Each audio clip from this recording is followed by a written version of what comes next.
everyone, and welcome to 1923 Main Street, where pavement, powder, and perfect swells combine with travel style every week. I am your host, Mike Belobradic, and today, how to capture epic travel photos without a plan using your phone. We're talking real moments, no itinerary required. You know, with travel season coming up, whether you're going on a surf vacation or just getting away, it's important to remember that some of the best travel photos aren't planned.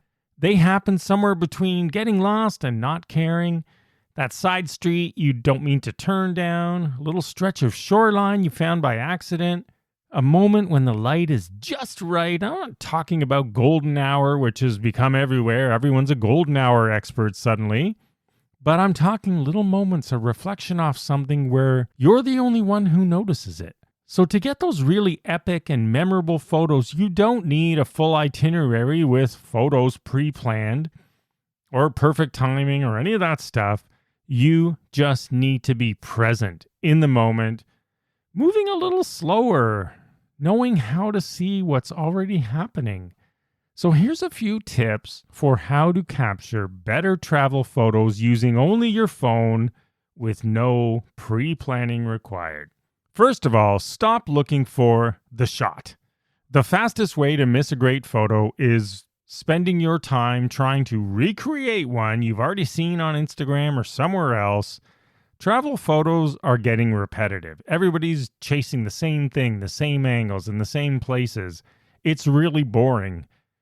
If you want that for yourself, that's fine, but these are not what's going to be memorable or get attention in your feed. It's true that you can be so focused on a specific spot that you actually miss something awesome happening right in the vicinity you're shooting. So instead, pay attention to what is happening around you, the way shadows are moving, people moving even through spaces. Small details that a lot of people miss. Those are the kind of epic travel photos that stick. And they're usually not obvious to everyone who's so focused on recreating the obvious. They're discovered by someone with a true photographer's eye. Use light like a local. You don't have to understand photography theory to use light well. You just need to notice light and what it's doing. So what to look for? Early morning and late afternoon is the soft directional light, the golden hour, but it also creates a lot of low shadows because of the position of the sun if it's a sunny day. If it's cloudy, then you're going to get a different kind of glow.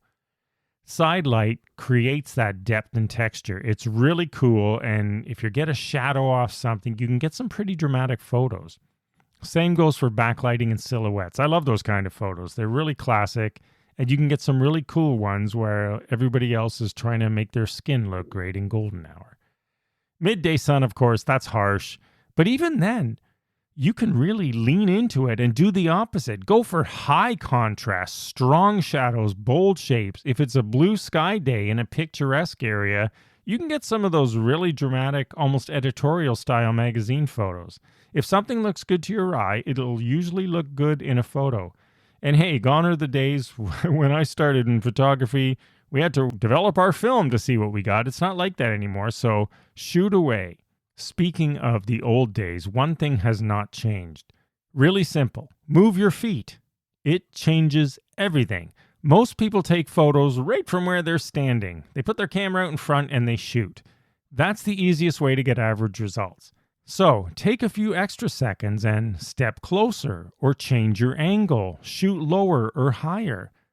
A really cool thing is to put your camera literally on the ground with the camera lens side next to the ground, hold the camera there and take your shot. That kind of small perspective shift dramatically changes a photo. It adds perspective and makes the image feel really intentional instead of an accidental snapshot. In fact, you can take the same picture a regular way and then do it that way, and you'll see the difference right immediately on your phone. Keep it simple. Great travel photos are simple. One subject, one moment, no clutter. I mean, think about what is the main thing you're taking a picture of here? What can I get rid of from the frame? And sometimes Wait 10 seconds for the people with the stroller to get out of the frame. It's worth it for a long photo. Forget AI removal. Capture it naturally because it will be more natural. Clean compositions feel really strong and they're memorable. Also, think about movement, not just places. Travel isn't just about where you go, it's about what happens while you're there. So instead of only photographing locations, capture the people walking, skating, surfing, exploring. I'm talking with respect from a distance, not close-ups. If you do that, please ask. Waves rolling in, wind blowing back off the waves, traffic flowing in a city, wind moving through trees or flags, whatever it is, a little motion really brings energy into your photos. It makes them feel alive. Shoot first, think later, right? One of the big advantages of using your phone is speed. You don't need to overthink it. If something catches your eye, take the shot. You can always delete it. Moments disappear quickly, and the best photos happen when you trust your instinct and act fast. Or some of the best ones. Use your phone's strengths too. Phone cameras are built for real-life moments, so use that to your advantage. Tap the focus to focus on your subject. Adjust the exposure, sliding your finger up and down on the little sun. Use portrait mode, but don't overuse it. And keep your lens clean for sure. I mean, it matters more than you think. You don't need manual settings to take great pictures, although some phones can mimic them. So if you know that kind of thing, it really does help. You just need to be aware of what you're doing ahead of time. Don't try to learn how to use your phone when you're trying to capture that must-have photo. Please edit lightly.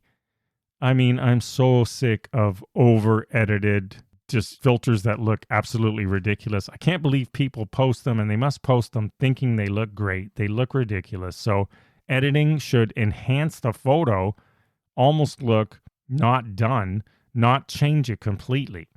Slight contrast, brightness adjustments, a small boost in the warmth or cool tones, depending on the mood you're going for, straightening so it matches your horizon, things like that.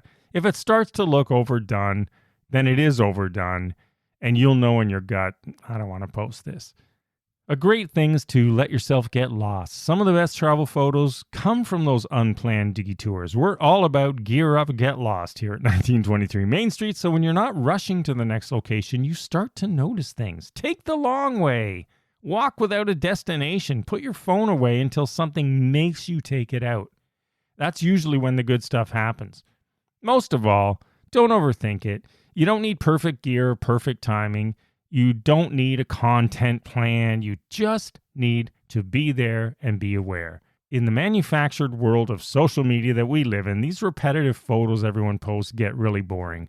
So look around, notice light, move a little, change the perspective, take the shot, because the best travel photos aren't staged, in my opinion. They're found and discovered, and more often than not, they happen when you're not even trying to make them happen. So have fun out there, take some great photos this summer, and as always, visit the shop at 1923mainstreet.com to get some gear to wear while you're taking those photos. Visit us online at 1923 Main Street. I'll see you again next week, and as always, roam freely and ride boldly.